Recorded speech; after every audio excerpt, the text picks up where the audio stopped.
मौलाना महमूद मदनी ने असदुद्दीन ओवैसी के ख़िलाफ़ बयान दिया है। दोस्तों, मौलाना महमूद मदनी ने कहा है कि असदुद्दीन ओवैसी से पॉलिटिक्स करना नहीं आती। जितने लोग उनकी जनसभा में पहुंचते हैं वो तमाम के तमाम लोग पागल हैं। पागल लोग तो कहीं भी पहुंच जाते हैं। मैं असदुद्दीन ओवैसी साहब को जहाँ तक जानता हूँ 100% उनसे डिसएग्री करता हूँ। उनके पॉलिटिक्स से, पॉलिटिकल अप्रोच से भी डिसएग्री करता हूँ, क्योंकि उनकी पॉलिटिकल अप्रोच उस पॉलिटिकल अप्रोच को सपोर्ट करती है जो बांटने वाली है, और उससे उनको भी कुछ फ़ायदा होता है, दूसरों को उससे भी ज़्यादा फ़ायदा होता है। तो ये उनकी पॉलिटिकल अप्रोच की बात, अपना डिसएग्रीमेंट शो करता हूँ। इसी के साथ ये कहना चाहता हूँ आपसे, मुझे बिल्कुल उम्मीद नहीं थी। वो पाकिस्तान गए थे, पुरानी बात हो गई है, कुछ साल पुरानी बात हो गई, और वहाँ उन्होंने उनसे इसी तरह का सवाल किया गया था, जहाँ उनको, जैसे आपने मुझसे सवाल किया इंडिया में मुसलमानों की क्या सिचुएशन है, फलां है फलां, इसी तरह का उनसे कुछ सवाल किया गया था। ऐसा दो टू ब्लंट जवाब दिया था उन्होंने, रिकॉर्ड किए जाने के काबिल है। तो सारी चीज़ों को मिला के देखा जाएगा। जहाँ तक उनके भाई का ये था कि 15 मिनट के लिए हटा दो, तो ये बांटने वाले लोग हैं। इस पर तो उनके खिलाफ मुकदमा होना चाहिए था, सज़ा होनी चाहिए थी। वही कहता हूँ, अगेन फिर उसी जगह पे आ जाऊँगा मैं। बिल्कुल ये भड़काऊ बात है, नफरती बात है, और इसकी जितनी मजम्मत की जाए कम है। लेकिन सर, उन्हीं के पीछे इतनी मुसलमानों की भीड़ भी तो खड़ी होती है, वो खुश होती है, वो ताली मारती है जब वो कहते हैं 15 मिनट पुलिस हटा लो। ऐसा है, इसी तरह की बहुत सारी बात, बहुत सारे लोग उधर भी बोलते हैं, वहाँ भी जमा हो जाती है भीड़। तो पागल लोगों का तो मजमा है, पब्लिक में पागल लोग तो हो ही जाते हैं जमा। लेकिन आप अगर ये समझेंगे कि ये मुसलमानों की सोच ऐसी है, चंद हज़ार या चंद 100 लोगों की भीड़ को देख करके, तालियों को देख करके, सीटियां सुन करके, उनकी खुशी को देखकर, तो मैं एक बात पूछूं आपसे, वो यूपी में आए थे चुनाव लड़ने के लिए, कितना % वोट मिला था? नहीं मिला ना, वोट तो नहीं दिया लोगों ने। लोगों ने अपना नेता नहीं मानते हैं, मैं पूरे एतमाद के साथ कहता हूँ। अब ये ठीक है कि वो मौका मिला हुआ है उनको बोलने का, और बोल करके फ़ायदा उठाते हैं। वो अभी खड़े हुए थे तेलंगाना के चुनाव में इतने ज़ोर शोर के साथ, हैदराबाद के अलावा कहीं वोट दिलवा सके उसे? तो हम तो बहुत पहले से उनसे कह रहे हैं, भैया आप वहीं रहिए। वो मानते नहीं, सुनते नहीं इस बात नहीं, पर वो उनके बयान इतने भड़काऊ होते हैं कि एक और मस्जिद शहीद, नामुनासिब बयान होते हैं, बिल्कुल नामुनासिब, अनबेरेबल होते हैं, अनबेरेबल, बिल्कुल अनबेरेबल है। कई सारे बयान। आप कहेंगे मुसलमानों को ओवैसी साहब के बयानों को थोड़ा साइड में कर देना चाहिए, बच के रहना चाहिए? हाँ, तो हम कहते हैं। अब मौलाना महमूद मदनी की हकीकत भी सामने आना शुरू हो गई है। दोस्तों, कहा यह जा रहा है कि मौलाना महमूद मदनी RSS का दलाल है। सुप्रीम कोर्ट के एक वकील हैं महमूद पिराचा, इन्होंने मीडिया के सामने खुलेआम बयान दिया है और कहा है कि मौलाना महमूद मदनी, मौलाना अरशद मदनी, ये दोनों RSS के दलाल हैं। नहीं, दलाल हैं ही, दलाल ही हैं। अरशद मदनी दलाल हैं RSS के। अब ठीक है, महमूद मदनी दलाल हैं RSS के। अब ठीक है, क्लैरिटी से कर दिया। करें केस, मैं साबित करूंगा, मेरे पास सबूत है। करें। हो गई आपकी सवाल का जवाब मिल गया। एक अधिवेशन से आपने इतना नाम, एक से नहीं, मैं इनको ऑब्जर्व कर रहा हूं पिछले 8 साल से। मेरे पास सबूतों का गट्ठा लगा हुआ है।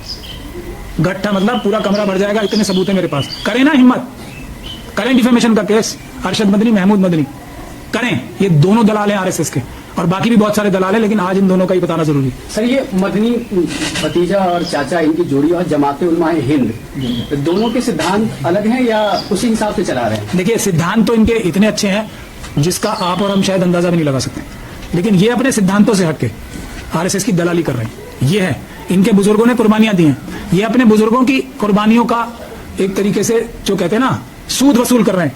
वरना लोग इनकी शक्ल देखना पसंद ना करें आज, अगर ये उस खानदानों से ना आते हो तो। समझ गए आप बात?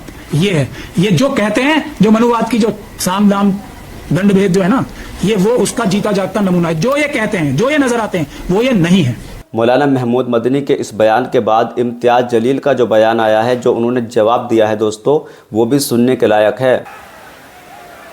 मुझे इस बात का बड़ा अफसोस है कि उस रैली के बाद जो हमारे अपने हैं, जो अपने आप को मुसलमान कहते हैं, जिन्हें मालूम है कि मुसलमानों के लिए हमारे नबी करीम सल्लल्लाहु अलैहि वसल्लम, हम उन्हें अपनी जान से ज्यादा मोहब्बत करते हैं, उनके लिए जान कुर्बान करने के लिए तैयार है। उन्होंने मीडिया से कहा कि नहीं, ये जो इतने सारे लोग आए हैं, इन्हें सियासत करना है, इन्हें राजनीति करना है। अरे मेरे आका के नाम के ऊपर ऐसे सौों से कुर्सियां कुर्बान करेंगे हम, कोई फर्क नहीं पड़ता। 22 तारीख की रात मुझे यह बताया गया कि इम्तियाज भाई, इतना बड़ा आप रिस्क मत लीजिए। पहले आप खासदार थे, मेंबर ऑफ पार्लियामेंट थे, आपकी हिफाजत करने की जिम्मेदारी सरकार की थी। आप इतने सारे लोगों को लेकर निकल रहे, अगर कुछ हो गया तो आपके ऊपर आएगा।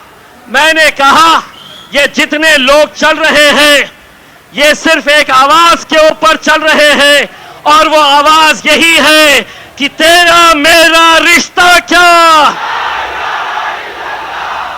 तेरा मेरा रिश्ता क्या। ये सोच रहे थे कि तुम ही लगाओगे। अरे अल्हम्दुलिल्लाह, इसके लिए हम अपनी जानें कुर्बान कर सकते हैं। सुनो, इसके लिए हम अपनी जानें कुर्बान कर सकते हैं। तो एक मर्तबा जाकर एकनाथ शिंदे, देवेंद्र फडणवीस, अजीत पवार, वो रामगिरी का गला पकड़ के बाहर लाओ, नहीं तो हमको बताओ। कोई भी भगवा चोला पहनकर मैं साधु, मैं महाराज, और हद तो ये हो गई। मुख्यमंत्री साहब, आप महाराष्ट्र के मुख्यमंत्री हैं, आप किसी एक जात के और किसी एक धर्म के नहीं हैं, मेरे भी मुख्यमंत्री हैं आप। लेकिन मुख्यमंत्री एकनाथ शिंदे कितने होशियार हैं, अब मैं आपको बताता हूं। जब ये रामगिरी ने हुजूर के खिलाफ गुस्ताखी की, तो दूसरे ही दिन एकनाथ शिंदे आए, उसको बाजू बिठाया और उन्होंने कहा मराठी में, तुमच्या केशाला ही हाथ लावू देणार नाही, तेरे बाल को भी धक्का नहीं लगने देंगे। 2 दिन पहले मैंने उसकी तस्वीर देखी तो पता चला वो तो गंजा है, टखला है, बाल ही नहीं है।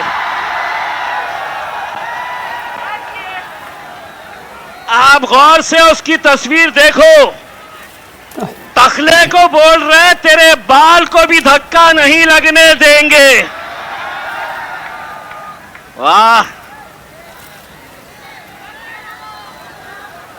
आप समझे, ये कौम मुर्दार हो चुकी है, इनमें जान बची नहीं है, इनके तरफ से कोई बोलने वाला नहीं है, इनके तरफ से कोई आवाज उठाने वाला नहीं है।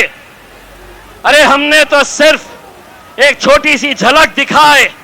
जिस दिन दोबारा ये ऐलान करेंगे, कोई इसके अंदर हम नहीं चाहते हैं कि कोई राजनीति का झंडा इसमें आए, किसी पार्टी के बैनर के तले नहीं।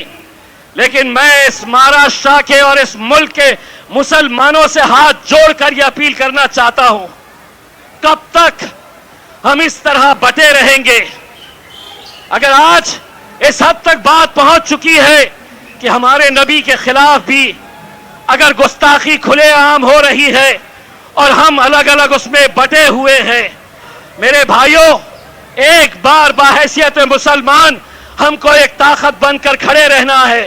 तुम रहो किस जमात में रहना चाहते, किस पार्टी के अंदर रहना चाहते हैं, तुम रहो, लेकिन इस मामले के अंदर अगर एक आवाज बनकर खड़े रहे, यकीन मानिए इस कौम के अंदर इतनी ताकत है कि अच्छी अच्छी हुकूमतों को यह झुका सकती है। मेरे भाई,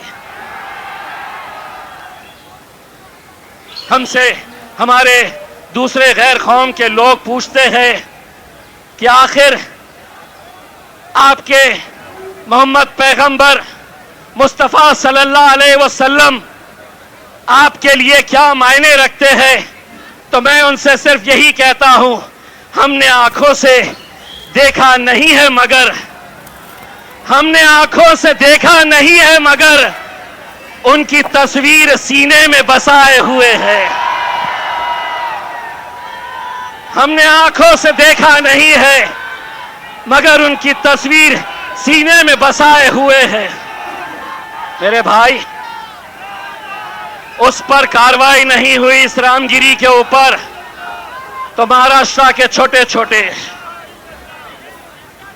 छोटे प्यादे, इतने छोटे कि जिस दिन हम तय कर लेंगे तो इंशाअल्लाह उसको लपेट के असद भाई की शेरवानी में डाल के हैदराबाद भेज सकते हैं। इत्तू सा और वो समझ रहा है कि मैं कुछ भी बोलूंगा हुकूमत मेरा साथ देगी। अरे खुद अकेले घूमता नहीं है, 6 गाड़ियां लेकर, बाउंसर्स और पुलिस वाले लेकर, अगर सही मर्द का बच्चा है तो इस इलाके में अकेले बुलेट के ऊपर आके बता, सड़क चलते लड़के तेरे को टप्पू कैसा मारेंगे। वरना आज मेरे शहर औरंगाबाद में आकर देख, इम्तियाज जलील आज भी अकेले बुलेट के ऊपर घूमता है, किसी माइकल आल में हिम्मत नहीं है कोई रोक सके। मस्जिद में घुस के बोले मुसलमानों को चुन चुन के मारेंगे। आपा हटा दो, सब हटा दिए, ये हटा दीजिएगा पीछे, ओ आपा और पीछे।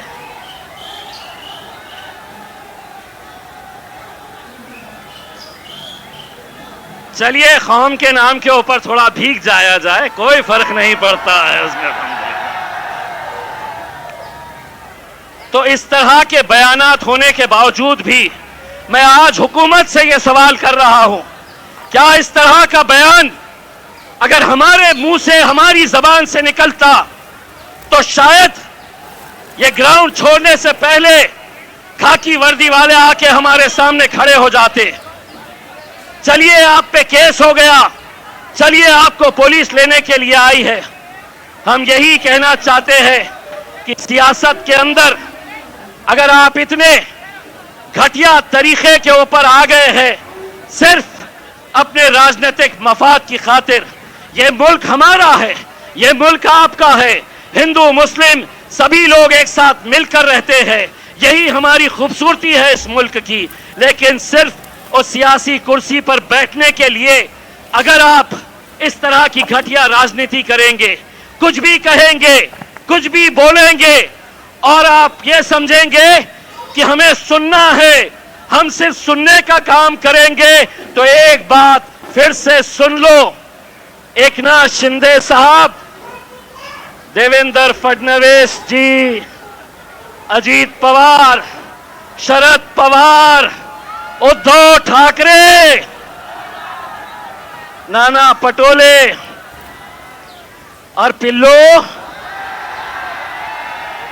तू भी सुन ले, पिछले 76 सालों से तुम लोग बोलते आए थे और हम सुनने का काम करते थे।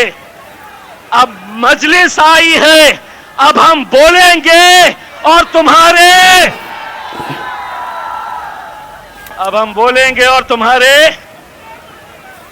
अब्बा को याद करो, उनके तुम्हारे बाप को भी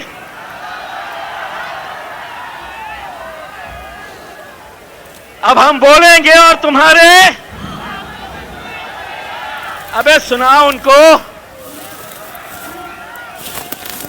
मेरे भाई, मैं आज, मुझे इतना फख्र है, मुझे आज इतना फख्र है, मुझे आज इतनी खुशी है कि मेरे कायद बैरिस्टर असदुद्दीन अवैसी साहब जब होटल से निकल रहे थे तो उन्हें बहुत सारे लोगों ने कहा कि साहब बारिश बहुत तेज हो रही है, आज जलसा करना मुमकिन नहीं है। असद साहब ने पूछा कि वहां पे अगर 5 लोग भी होंगे, 5, तो मैं जाऊंगा, आंधी आए तूफान आए, मैं मेरी आवाम से बात करूंगा। ये जज्बा किसी में नहीं है मेरे भाई। हम भी आपकी तरह भीगने के लिए आए, लेकिन माइक वाले ने कहा कि साहब अगर माइक हमारा भीग गया तो ये माइक बंद हो जाएगा, तो इसलिए इसका सहारा लेना पड़ा। वरना ये तय कर लो, अगर आप धूप में बैठेंगे तो हम भी धूप में बैठेंगे, आप बारिश में बैठेंगे तो हम भी आपका बारिश में साथ देंगे। बस मैं आप लोगों से जाते जाते असद साहब को यहां बुलाने से पहले एक नारा चाहता हूं, तेरा मेरा रिश्ता क्या, तेरा मेरा रिश्ता क्या।